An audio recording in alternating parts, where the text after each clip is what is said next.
أعوذ بالله من الشيطان الرجيم. بسم الله الرحمن الرحيم.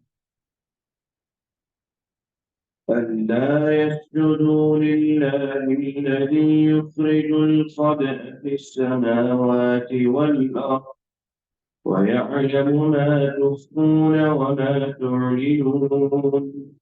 الله لا إله إلا هو رب العرش العظيم. قال سننظر أصدقت أم كنت من الكاذبين. اذهب بكتابي هذا فألقه إليهم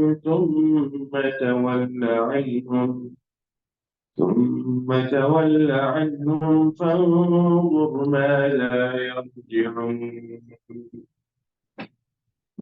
قالت يا أيها الملأ إني ألقي إلي كتاب كريم إنه من سليمان وإنه بسم الله الرحمن الرحيم. ألا تعلوا علي وأتوني مسلمين. قالت يا أيها الملأ أفتوني في أمري ما كنت قاطعة أمرا حتى تشهدون. قالوا نحن أولو قوة وأولو بأس شديد والأمر إليك فانظري ماذا تأمرين. قالت إن الملوك إذا دخلوا قرية أفسدوها وجعلوا أعزة أهلها أذلة وكذلك يفعلون. وإني مرسلة إليهم بهدية فناظرة بما يرجع المرسلون. أعوذ بالله من الشيطان الرجيم. بسم الله الرحمن الرحيم.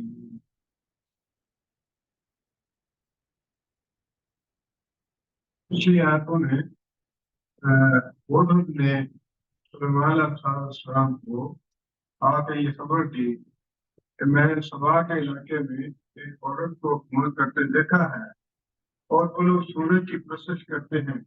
شیطان نے ان کی آواز کو خوشگوار بنا دیا ہے، یعنی ان کے شرک کو، اور ان کو سیدھے راستے سے روک دیا ہے، جس کا نتیجہ یہ ہے اللہ یسجدوا للہ ہے کہ وہ سجدہ نہیں کرتے اس اللہ کو الذی یخرج الخبأ فی السماوات والارض، وہ ذات جو نکالتی ہے چھپی ہوئی چیزوں کو جو آسمانوں میں ہیں اور زمین میں ہیں، وَيَعْلَمُ مَا تُخْفُونَ وَمَا تُعْلِنُونَ، اور جو تم چھپاتے ہو جو ظاہر کرتے ہو. اب وہ ہدہد نے اپنی بات مکمل کی اور اس کے بعد آگے یہ دلائل ہیں توحید کے کہ وہ سورج کو سجدہ کرتے ہیں اور سیدھے راستے سے رکے ہوئے ہیں، اور اس اللہ کو سجدہ نہیں کرتے جو اللہ چھپی ہوئی چیزوں کو نکالتا ہے آسمانوں سے اور زمین سے. یہ پہلی دلیل ہے توحید کی جو اللہ تعالیٰ نے بیان فرمائی، یا پھر ممکن ہے یہ ہدہد کا کلام ہو، لیکن یہ دلیل دی اللہ تعالیٰ نے توحید کی کہ اس ذات کو سجدہ کرنا چاہیے. وہ ذات سزاوار ہے، سجدہ کے لائق ہے، جو آسمانوں کی چھپی ہوئی چیزوں کو نکالتی ہے یا ظاہر کرتی ہے، اور جو چیزیں زمین میں چھپی ہوئی ہیں ان کو ظاہر کرتی ہے. اب آسمانوں میں جو چھپی ہوئی چیزیں ہیں وہ تو اس قدر بے شمار ہیں جن کا آج تک بھی مکمل احاطہ کرنا ممکن نہیں.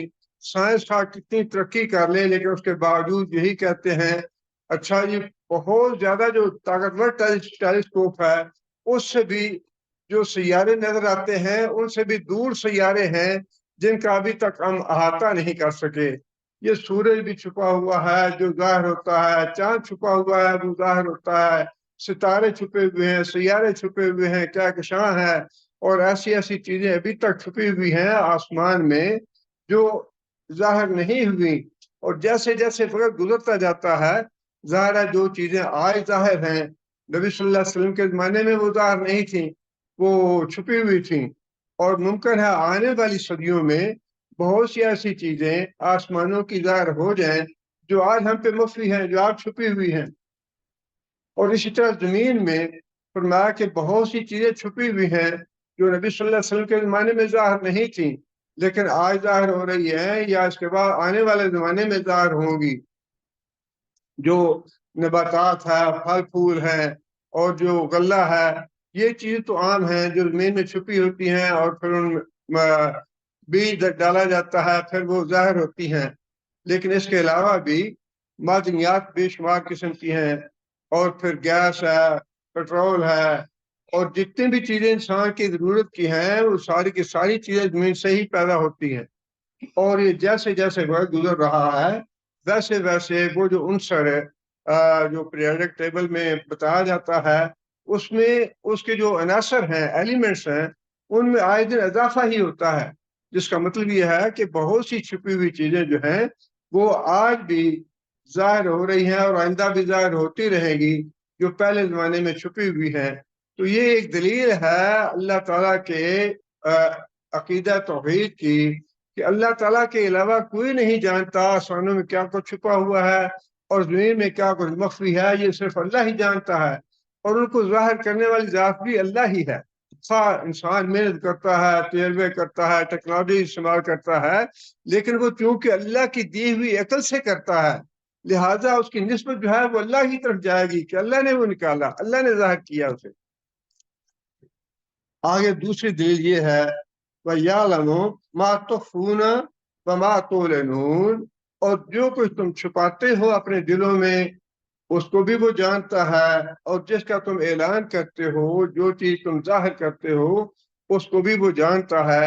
یہ اللہ تعالیٰ کی صفات ہیں, ان پہ ایمان لانا بھی واجب ہے, اور ایمان بھی شعوری طور پہ ہونا چاہیے, رسمی طور پہ نہیں بلکہ شعوری طور پہ یہ انسان کا ایمان ہونا چاہیے کہ جو بھی کام ہم کر رہے ہیں خواہ وہ 7 کمروں کے اندر کریں یا کھلے عام کریں, اللہ اس کو جانتا. یہ سورہ فصلت میں اللہ تعالیٰ نے یہ بات ارشاد فرمائی ہے کہ کچھ قریش کے لوگ تھے وہ بیت اللہ شریف کے پاس بیٹھے ہوئے تھے, آپس میں یہ گفتگو کر رہے تھے کہ جو باتیں ہم کرتے ہیں کیا یہ اللہ باقی جانتا ہے یا اللہ باقی سنتا ہے. ایک آدمی کہنے لگا کہ جو بات ہم اونچی آواز سے کرتے ہیں وہ تو اللہ سنتا ہے, لیکن جو آہستہ آواز سے کہتے ہیں وہ نہیں سنتا.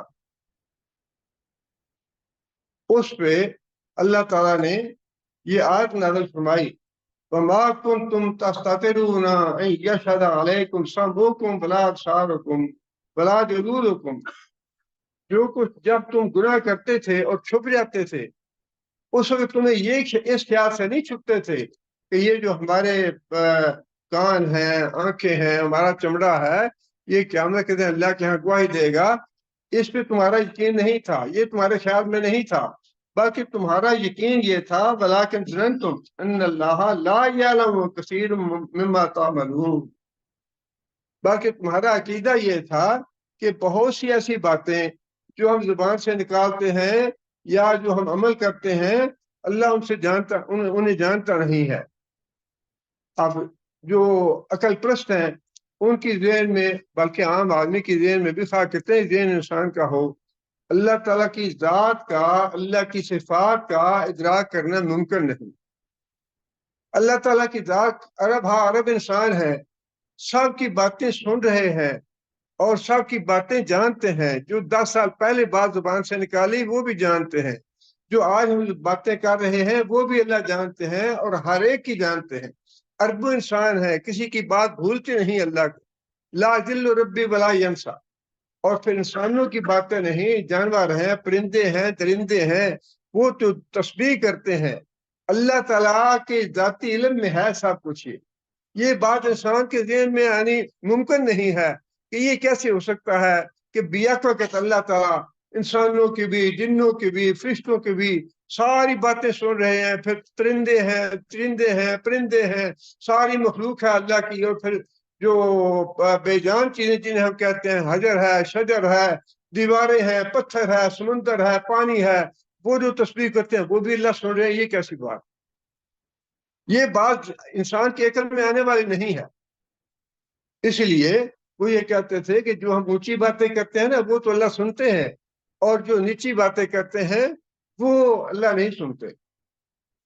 لیکن اللہ تعالیٰ نے یہ بات ارشاد فرمائی کہ یہ جو تمہارا عقیدہ تھا کہ اللہ سنتا نہیں ہماری چھوٹی باتیں, یا اللہ تعالیٰ کو وہ باتیں معلوم نہیں جو ہمارے دلوں میں ہوتی ہیں, اس کے بارے میں پھر آگے اللہ تعالیٰ نے یہ بات ارشاد فرمائی وَذَلِكُمْ ظَنُّكُمُ الَّذِي ظَنَنْتُمْ بِرَبِّكُمْ. یہ جو تمہارا گمان تھا اللہ ہماری باتیں نہیں سنتا, اللہ ہماری باتیں نہیں جانتا, یہ جو تمہارا گمان تھا, یہ عقیدہ تھا, اس گمان نے, اس عقیدے نے تمہیں برباد کر دیا.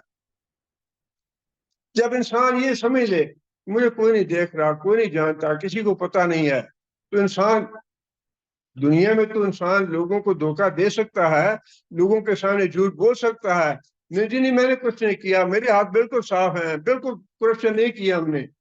لیکن اللہ فرماتے ہیں کہ یہ جو تمہارا گمان ہے نا کسی کو نہیں پتا, کوئی نہیں جانتا. میں تو صرف اپنے گھر کے اندر کوٹھی میں میں نے بیٹھ کر یہ گناہ کیا تھا, کس کو پتا ہے اس کا؟ اللہ فرماتے ہیں کہ یہی جو تمہارا گمان ہے, یہی جو تمہارا ایمان ہے, اسی نے تم کو برباد کیا. اگر تم یہ عقیدہ بنا لو کہ اللہ تعالیٰ ہمیں ہر وقت دیکھ رہا ہے, ہر وقت ہماری بات سن رہا ہے, ہماری بات لکھی جا رہی ہے, اور اس کا اللہ نے حساب لینا ہے, تو پھر انسان گناہ کے قریب بھی نہیں پھٹکتا. اس لیے فرما کہ یہ جو تمہارا عقیدہ تھا نا, اسی عقیدے نے تمہیں برباد کیا. فَأَصْبَحْتُم مِّنَ الْخَاسِرِينَ. اور قیامت کے دن تم خسارہ پانے والوں میں سے ہو گئے.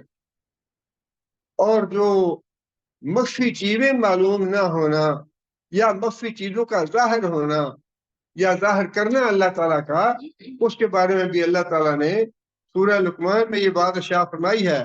حضرت لقمان نے اپنے بیٹے کو نصیحت کرتے ہوئے یہ بات کہی تھی, یا بنیا انہا ان تک مثقال حبۃ من خردل, اگر ایک ذرہ برابر چیز جو ہے وہ بھی فتکن فی صخرۃ, کسی پتھر میں پڑی ہو, او فی السماوات, یا آسمانوں میں, او فی الارض, یا زمین میں ہو, یات بہ اللہ, قیامت کے دن اللہ اس کو بھی لے آئے گا. ایک ذرہ جو ہے نا, ذرہ کسے کہتے ہیں؟ کبھی آپ نے گھر کے اندر بیٹھے ہوئے کھڑکی کی درز جو ہوتی ہے اس سے سورج کی شعاع آتی دیکھی ہوگی. وہ جو شعاع ہے نا اس کے اندر آپ کو بڑے ذرے چلتے پھرتے نظر آتے ہیں. وہ جو ذرے ہیں نا وہ ہے ذرہ, جس کے بارے میں اللہ تعالیٰ نے یہ بات ارشاد فرمائی, اگر وہ ذرہ کسی پتھر میں پڑا ہوگا, یا آسمان میں کہیں بھی ہو, یا زمین میں کہیں بھی ہو, ساتویں زمین میں ہو, سمندر کی تہ میں ہو, ساتوں زمینوں کے نیچے ہو, کہیں بھی ہو, یات بہ اللہ, اللہ قیامت کے اس کو بھی لے آئے. اللہ تعالیٰ کی صفات کی کوئی حد نہیں, اللہ تعالیٰ کے علم کی, اللہ کی قدرت کی, اللہ کے اختیار کی کوئی حد نہیں ہے. اور اسی سے یہ بات بھی معلوم ہو جاتی ہے, وہ جو حدیث ہے نبی صلی اللہ علیہ وسلم نے ارشاد فرمائی کہ اللہ ما قدر اللہ کا قدر ہی, کہ اللہ تعالیٰ کا جیسا قدر کرنا چاہیے ویسے لوگوں نے اللہ کا قدر نہیں کیا. اس کے بارے میں نبی صلی اللہ علیہ وسلم نے یہ بات ارشاد فرمائی کہ یہ جو ہماری زمین ہے اور آسمان ہے, اس کے درمیان فاصلہ ہے 72 یا 73 سال کا. اب یہ مسافت اللہ بہتر جانتے ہیں یا اللہ کا رسول بہتر جانتا ہے, یہ مسافت جو ہے